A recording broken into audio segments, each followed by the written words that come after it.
Have you ever seen something from the corner of your eye that wasn't there when you looked again? How about hearing from a friend of a friend that while they were hiking somewhere, they thought they saw something impossible? But when they spoke to a ranger, there was always a completely logical but unsatisfying explanation. My name is Chris, and I'm here with my colleague Jack, and we're senior wardens for the Creature Conservation Initiative. We protect the world from the creatures of superstition and myth, but more importantly, protect those same creatures from the world. Hey Jack, how are you doing today? I'm excited for another episode. Yeah, hey Chris, I'm doing pretty good, thank you very much. I've been running around, working quite a lot, so it's nice to sit down and have a chat with a friend. Always, isn't it? We lead such weird lives that just hanging around having a chat is a welcome change of pace. Yeah, one day we'll have to tell everyone what the current lie is that we use to explain our absences, but Yeah, that's another day. someday in the far future. Problem for futures. Always. So, should we get into it straight away? Sounds like Because a plan. I'm kind of excited about this one. Ooh. I told you last time, I think, that I'm going to tell you about the Loch Ness monster soon. Yes, you did. Which is why we're not talking about that, but we're talking about the Dobhar Chú, which, as is tradition, I'm probably butchering the pronunciation, but you're probably used to that by now. Have you heard of that one before? Are you aware of it? No, I mean, I was personally going to ask you if you needed a tissue, but It's an Irish thing, so chances are I'm pronouncing it entirely wrong and I'm offending the entirety of Ireland. I mean that's our aim. Yeah, that's our thing at this point. Not just Ireland. I'm not doing this on purpose, by the way. I'm just bad. Anyway, it is mostly home to Ireland, although it has migrated here and there. But the biggest populations we are aware of are actually in Ireland, where they seem to originate. Okay. And when it comes to linguistic stuff, I can only go by what I find online because I'm not really an expert in that field. Shocking. But it appears to be one more or less common word for otter in the Irish language. What? Yeah, and that is because the Dobhar Chú or Dobhar Chú, or I found many pronunciations, most of which are probably wrong, depending on who you ask. But it's basically a gigantic version of an otter. And that sounds very cute, but anyone who has seen otters hunting or fighting crocodiles or something is probably very glad that otters are usually quite small. I mean, otters are they're interesting creatures. So I mean, look it up. We're not going to go into this podcast. Look it up. But a large one Yeah. is something I don't exactly, look forward to meeting at some point. The wahoo or wahoo or wahoo Dobhar Chú. or woohoo or wake me up before you go, whatever. it's one of those creatures. You certainly started painting a picture. Yeah. It is also sometimes called the king otter, which I particularly like. Okay. And the literal translation is more or less waterhound. Oh, that's quite interesting. I like that. I like that name. I like it. It sounds very very nice, very peaceful, very friendly, which it is not. Otters, they have a good PR department. They are the cute animals on the internet, second only to cats probably. Everyone loves them. They run around and eat that little fish and squeak a bit, but Hold hands, hold pebbles. yeah, exactly. Everyone loves them. What they don't know is that they don't give a frick. No. I've seen videos of them actually fighting crocodiles. That was not a joke. They will fight anything. They don't care for life or law. They might just be related to the badger, for all I know. The honey badger. The honey badger, of course. Sorry. Anyway, they are friend-shaped as long as they are small. But when you have one that is, you know, a bit above 2 meters, Jesus. we've heard about 7-8 foot long, so it's basically the size of a big crocodile itself. Oh, God. And yeah, then it starts getting scary. It's still very it looks cute. It looks cute, but it is scary. They are basically the size of a big crocodile themselves, and that's also why they are often referred to as the Irish crocodile. Oh, okay. You know, sometimes it's also described as a half dog, half fish thing, but I think that's just not because of the looks, it's just because it's kind of furry but lives in the water. Yeah, it lives in lakes, rivers, or even the seas sometimes, which is interesting because usually animals tend to prefer either salt water or fresh water, but you know, the big otter doesn't care, it just goes where it wants to. The large otter decides where its own habitat is, and everyone else can suck it. Exactly. Yeah, that's their way of life. Fair enough.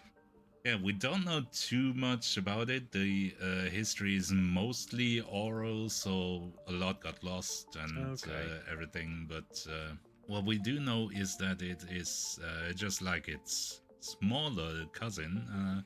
It is a predator, and our problem is that as a predator, it has a certain taste, and it very much prefers human meat.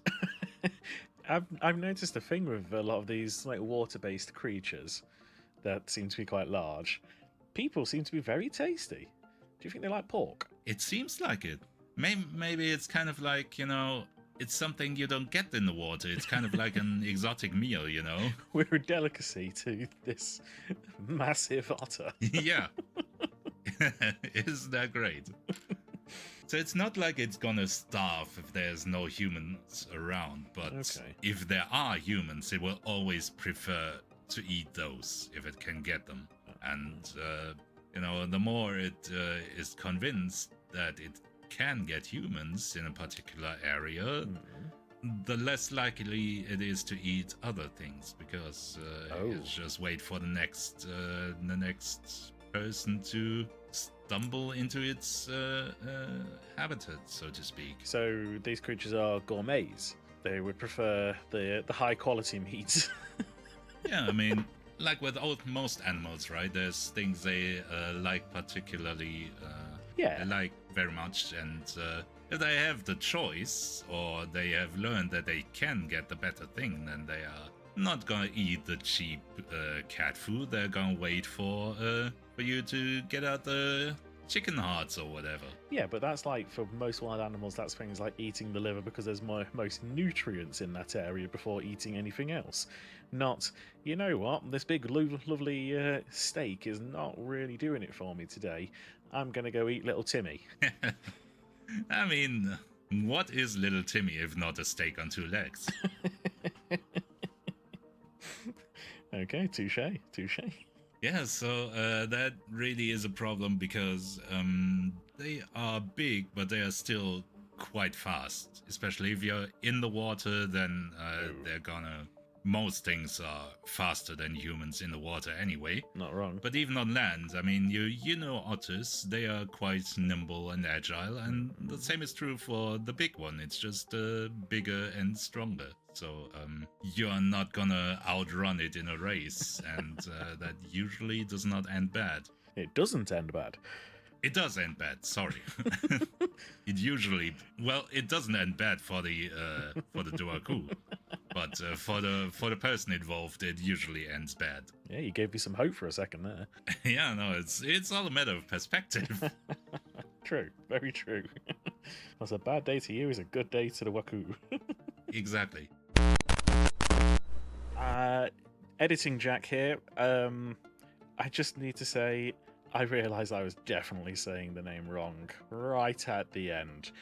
So, yeah, sorry if I offended anyone. Sorry if it's your favourite creature in the world and you don't know it. But like we say, Chris is the one who encountered this one, not me. I'm completely innocent. No prosecution. And It usually lives, as I said, in the water, most of the time underwater actually, so that's why you don't see them a lot. They come up to breathe and to hunt basically, and you don't want to be there for either of them, because if they get up to breathe, then they see you, then they're gonna switch to hunt mode. Honestly, they like humans so much apparently that even if they have recently eaten well, then they're still gonna try and get you, because we're just that much of a snack apparently. I'm gonna say, is this not some kind of punishment thing? Are they connected to the gods, or is it literally just a case of they really, really like people? I don't know. There's nothing that we are aware of. I think we're just particularly tasty for some reason. You know, in an animal world, a lot of things are attached to pheromones and stuff like that. So maybe our scent is True. causing something in them to get an appetite one way or the other. I don't know. Potentially. In summary, you don't want to get too close to where they live. So you were saying earlier that this is where we know that around Ireland is where we know the larger group or colony of them live. Are you telling me there's lots of these living in different parts of the world? Well, first off, they don't usually live in a big colony. They usually live in pairs or sometimes small groups, but usually they're kind of one pair in a body of water somewhere. And yeah, they're mostly around Ireland. They are quite rare today, actually. They are almost extinct, which is why we take care to try and protect the ones that we do find. The biggest population we know of is on, what's it called? Achill Island, or Achill Island, however you pronounce that, which is Yes. In County Mayo. Yes. And that's the biggest population that we are aware of. Okay. You know, a few of them have actually migrated around the Earth. And, Yeah.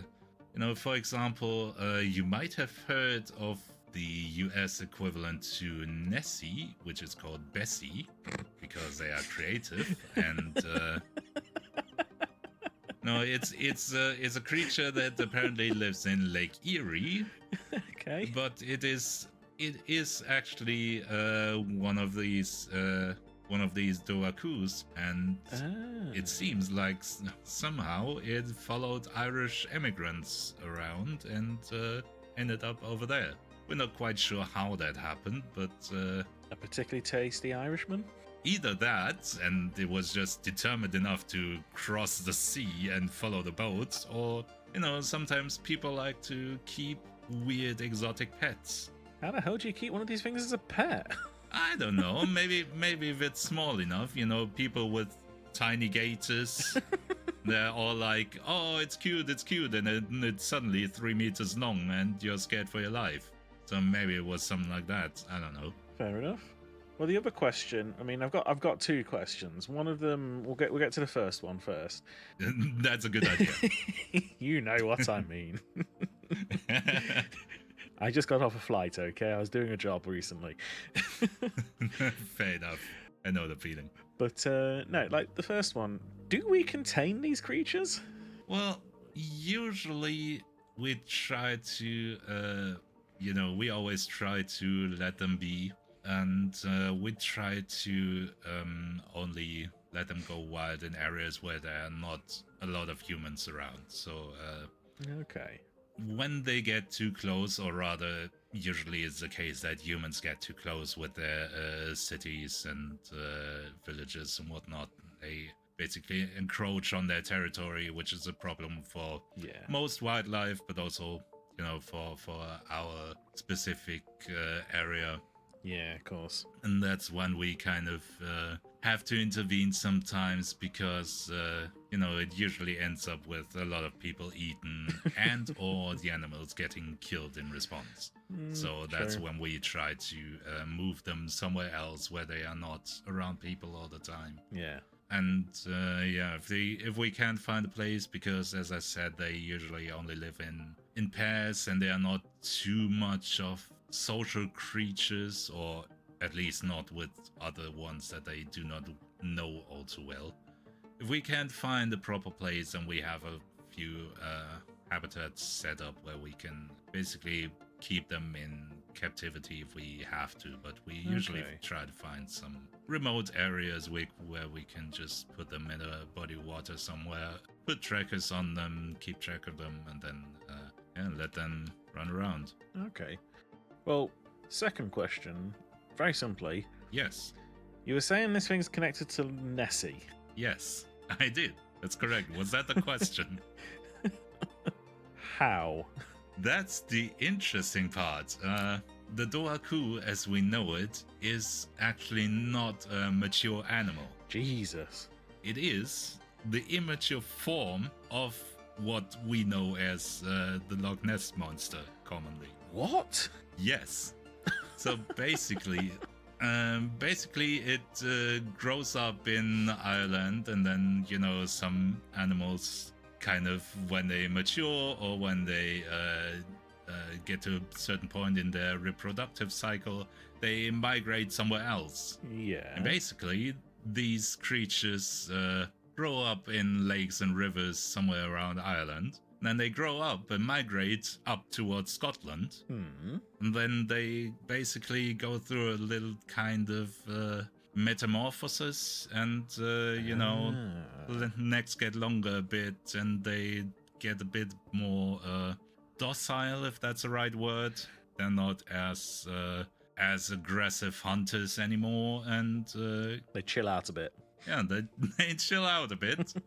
Then they settle down, and for the longest time we didn't realize. We thought they were different species, but because there are not a lot of them, we didn't have too much. We never really caught the process, and at some point, quite late actually, we realized that they were the same creatures, just at different stages of their lives. Oh, so that's where, as you already said earlier, the very inventively named Bessie in America came from then. Exactly.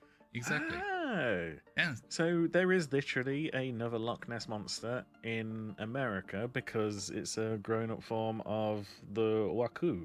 Exactly. And do you want to know the legend about that? Yes, because I've not really had much interaction with them. There is a completely reasonable explanation as to why this process exists. And, somewhere in the 7th century, allegedly, a certain Irish missionary called Saint Columba was the first one who challenged and defeated the Loch Ness monster. What? Apparently, he used his spiritual powers, whatever the hell that means, to save a man from being eaten. Okay. And legend has it that Nessie's offspring was so offended by that its offspring moved to Ireland to take revenge against the actions of Saint Columba. Okay. It's kind of dubious. I don't know they are smart enough to hold that much of a grudge, but I mean, they traveled all the way to America apparently to catch one person, so I can believe it. Yeah, who knows? Who knows? But that they base their entire reproductive cycle around revenge against a nation which they have no concept of, that's another step.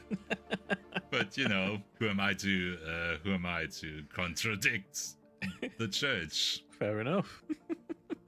So you see, the legends around that creature go back quite a bit. So that was around 7th century allegedly when that happened. Yeah. And I should probably mention, because it's the one story that is always mentioned when you talk about this, is the story of Grace McLaughlin, which was in 1722, when she was probably the most famous victim of a Dohaku. And yeah, she was basically, to keep it short, she was doing washing in a lake. And, unbeknownst to her, the lake was inhabited by a couple of Dohakus, and her husband Terence heard her scream ran over, and of course, it was far too late, and all he saw was her mauled body and Dobhar Chú sleeping on top of her, apparently. You know, when you eat too much and you get into a food coma, basically. Probably that's what happens. I mean, if you have a really good meal, Yeah, it does make you sleepy. exactly. Especially when it fights you when you try to eat it.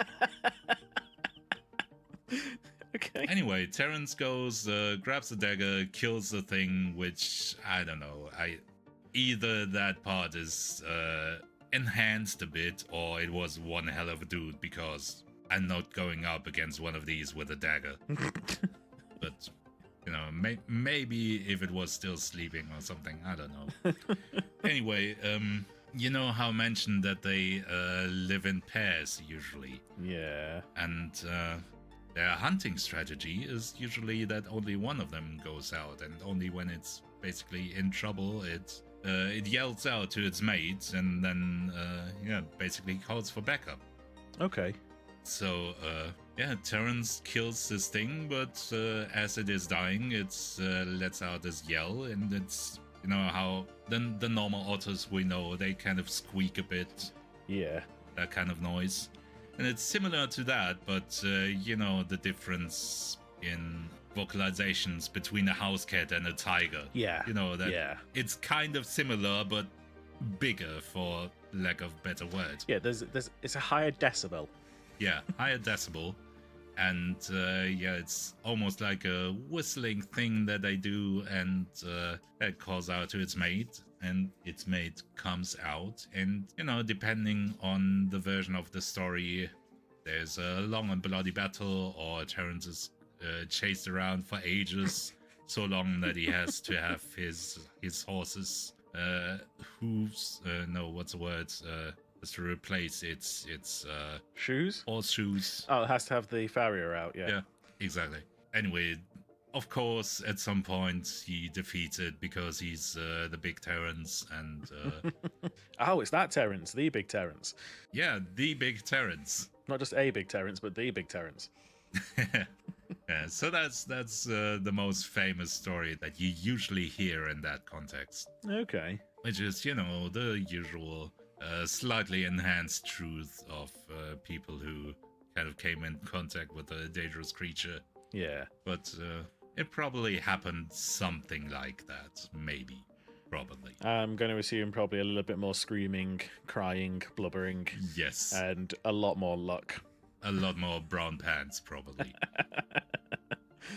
Yeah, as I said, they are almost extinct today. There are only very few of them left, so we take care to try and protect them. And you know, there's obvious potential for conflict with humans because they like human meat so much. And you can imagine when they grow up and migrate from Ireland to Scotland, they wreak havoc on the way.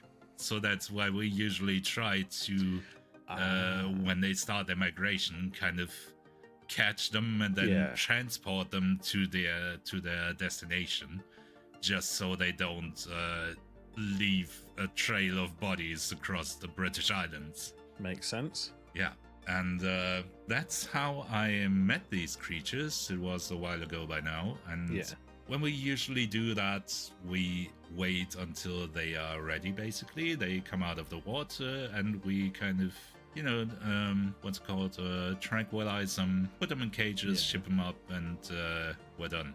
And it's usually a rather painless process. Problem was, there was a pair of them living in a lake that were being particularly aggressive for some reason. Mm-hmm. And we had a lot of sightings, followed by a lot of injured people. Several people died. No. Some went missing, but you know, when you go missing after encountering one of these, it's probably just because there was not enough left to identify. Oh. Yeah. And they were scheduled to start their migrations not for at least another couple of weeks or something, but we thought, if we're gonna intervene, we might as well package them up and ship them up. But yeah, before we before we catch them, and then a couple of weeks later we have to catch them again. Just do it all in one go. But Yeah. problem is, our process usually does not involve them being in the water. Oh. Yeah. And they're underwater most of the time, which is a problem anyway, because you can't get them easily. No, I could believe that. At least not safely, and they're definitely more agile in the water than you are. Yeah. And, if we tranquilize them and they fall unconscious underwater, that might be a problem because they still need to breathe air, and, it's always dangerous if we can get to them enough. Yeah. And, there's a lot of logistical issues when you have to recover creatures from the bottom of lake and stuff. So, we have setups for this, which involve,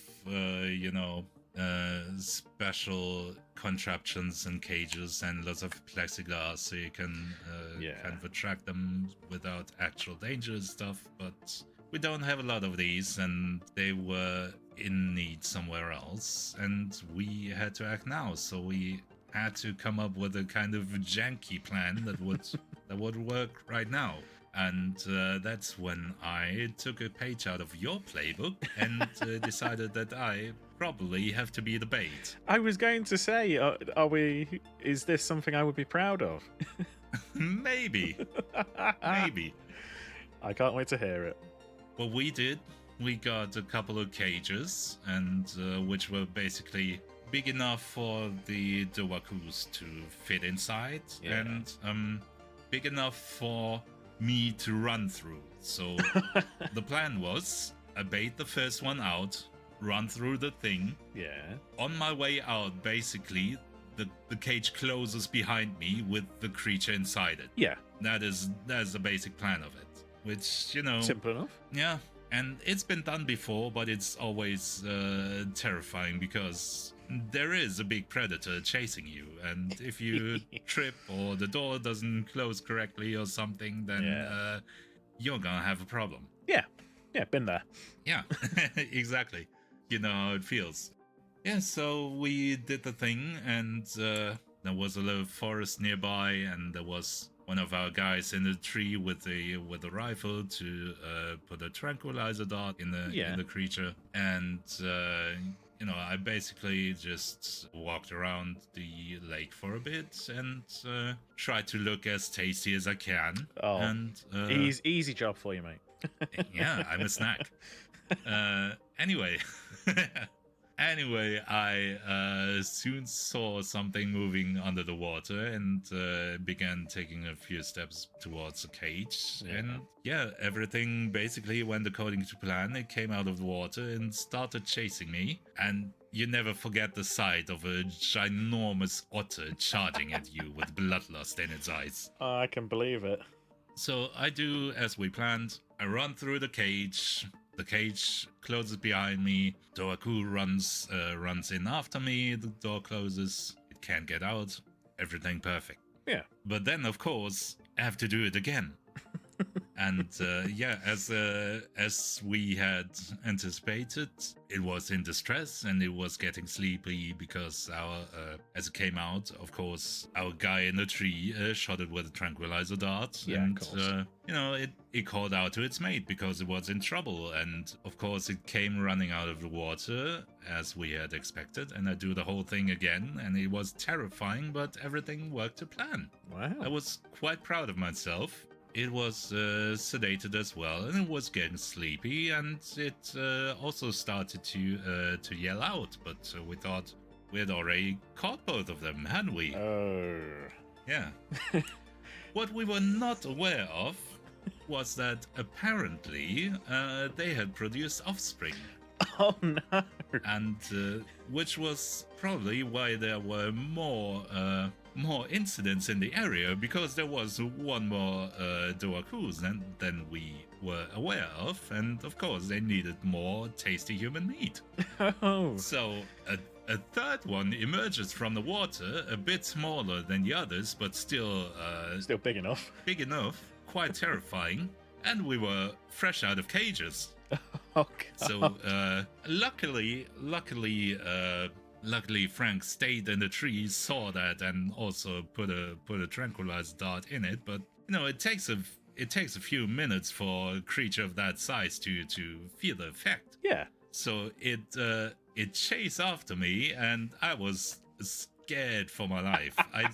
I didn't know what to do because I'm not going to outrun this thing. They are fast. Yeah. So basically, I just elected towards the forest. So at least I wasn't in an open area and had some obstacles in between me and the thing. Mm. And more or less played cat and mouse with it for a few minutes. Not as fun when you're the mouse, is it? Yeah, not really. Not really. I cannot recommend. 0 out of 5 stars. Yeah, so I ran between trees, around trees, and it felt like it was centimeters behind me. I didn't waste any time looking back, but it felt like I could feel it sometimes. Yeah. The breathing on my neck and stuff. And yeah, I tried to find places where it had trouble following me because of its size, and I was being chased around a bit, and then I luckily found a little spot in between a couple fallen trees and a few rocks and something where I could squeeze in, and it couldn't quite get me. It was a bit like that, was it in, I think it was Jurassic Park, where you basically have the big mouth trying to chew at you, but it's held back just enough that it can't get you. But it was absolutely terrifying. I was sitting there and just staring into the mouth of this thing, and they have terrifying teeth. Like even the little ones. And I scaled it up a bunch of times, and I don't want to be in front of that. And I was basically trapped there, and I had made my choice. And I was not getting out of there again, so I just hoped that it would not find a way to push further in and shove my leg. But Ooh. Luckily it did not, wasn't strong enough to move anything around. The tree was a little too big for it, and I was lucky enough to just hold out there a couple of minutes until it finally got tired and fell asleep. But that was, I don't know how long it took. It must have been under 5 minutes, but it was the most terrifying time of my life. It felt like hours being chased by this thing. Yeah, 5 minutes is long enough when you've got something with relatively big and pointy teeth right in front of you. Exactly. Yeah, I was lucky that I found this spot, that everything worked out, and I was not chewed up that day. And from that point onward, we basically hurried up a lot to get a cage to put it into before it wakes up, and luckily that worked out. And from that point on, it went pretty smoothly. We transported them up towards a nice Scottish lake where they probably live happily ever after today. Okay. And that's probably it. That's all I can tell you about Dobhar Chú for today. Fair enough. Well, I can understand why they've never sent me off to go to deal with them. I would definitely have been eaten by now. Because I don't think I would have been able to stop myself from being bait at least once. And I suspect it wouldn't have gone quite as well as yours did. I mean, you have a lot of experience being bait, so yeah, but I'm also a little bit overconfident sometimes. But all right, no, that's really interesting. I like that. I like that creature. It's very interesting. It's probably the most extreme case of why friend-shaped if not friend case in nature that I've seen. But it's pretty terrifying, but also kind of cute. Yeah. And if people want to find out more about it or other things that we do you have any recommendations about how they could do that? Well, there is a terrifying yet cute place that they could go to, and it's called our Discord. Oh my god. Sounds scary. I'm not sure how that one works, but you know what? I'm rolling with it. Yeah, if you go to the description of this episode, you'll find a link to our Discord where you can get in contact with us, ask us about some of the creatures, and maybe we'll even give you an episode on one of the creatures that you ask us. Seeing as between the two of us, we've pretty much interacted with most things at this point. It's true. And if you enjoyed that episode, well, I think Chris has some really, really good news about all the other episodes that we have. All of our episodes are, of course, fantastic, and you can always go back to listen to them and talk about them on the Discord and learn about our wonderful world of weird creatures that we have encountered. And to make sure you don't miss any in the future, you should absolutely subscribe to this podcast if you haven't already. There should be a big button somewhere, depending on where you listen to it. We're on most of the podcasting platforms, but if you're listening to this, you have found us already. So all that's left is a click of the button. If while you're at it, do us a favor and rate us just for the algorithm, because the algorithm likes stars. Oh, yes. And it eats them for breakfast. Apparently. It does. I haven't got a good authority. Yeah. Anyway, I think that is the advertising segment, and that is it for today. So I'm leaving you until next time and say goodbye. Goodbye.